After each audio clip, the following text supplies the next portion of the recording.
صوبائی دارالحکومت لاہور پنجاب کے علاقے شیراوالا گیٹ شالیمار ٹاؤن میں قائم جامع مسجد اقسام سحری اجتماع ہوا، جس میں رکن شورا عبدالوہاب اتاری نے خصوصی شرکت کی، جبکہ مختلف شعبات کے ذمہ داران، طلباء کرام اور مقامی عاشقان رسول نے بھی شرکت کی۔ سحری اجتماع کا آغاز تہجد سے ہوا۔ عاشقان رسول نے تہجد کی نماز ادا کی اور دعا بھی کروائی گئی۔ اس کے بعد عاشقان رسول نے امیر اہل سنت کے فرمان پر عمل کرتے ہوئے نفل روزہ رکھنے کے لیے سحری کرنے کی سعادت حاصل کی۔ فجر کے بعد تلاوت قرآن پاک کی گئی، تفسیر سننے سنانے کا حلقہ لگایا، درس شجرہ شریف کے اوراد و وظائف اور شجرہ شریف پڑھا گیا۔ اس حوالے سے رکن شورا عبدالوہاب اتاری نے مدنی خبروں سے گفتگو بھی کی۔ ماہ ذوالحج شریف جاری و ساری ہے اور شیخ طریقت امیر اہل سنت دامت برکاتہ اللہ علیہ نے اس ماہ مبارکہ میں نفل روزوں کی تحریک عطا فرمائی ہے۔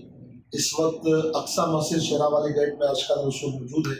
اسلامی بھائیوں نے رات اعتکاف کیا، تہجد کی نماز جماعت کے ساتھ ادا کی اور امیر اہل سنت دامت برکاتہ اللہ علیہ کے عطا کردہ فرمان پر عمل کرتے ہوئے ذوالحج شریف کے روزے کی سحری کی بھی تلقین بنائی۔ الحمدللہ آج سحری اجتماع کا سلسلہ کار ہوا اور مزید بھی آنے والے دنوں میں لاہور کے دیگر شہروں میں بھی دعوت اسلامی کے تحت سحری اجتماع کا سلسلہ ہوگا۔ ادھر لاہور پنجاب کے ہی علاقے سمن آباد ٹاؤن کی جامع مسجد محمدیہ حنفیہ سوڈیوال میں بھی سحری اجتماع ہوا، جس میں عاشقان رسول نے امیر اہل سنت کے فرمان پر لبیک کہتے ہوئے ماہ ذوالحج شریف کے فضائل پانے اور پیارے آقا صلی اللہ علیہ وآلہ وسلم کی سنت کو ادا کرتے ہوئے نفل روزہ رکھنے کی سعادت حاصل کی۔ اس حوالے سے سمن آباد ٹاؤن نگران نے مدنی خبروں کو اپنے تاثرات بھی دیے۔ الحمدللہ عاشقان رسول نے نفلی روزے کی سحری کا اہتمام کیا۔ الحمدللہ سحری اجتماع کا سلسلہ ہوا۔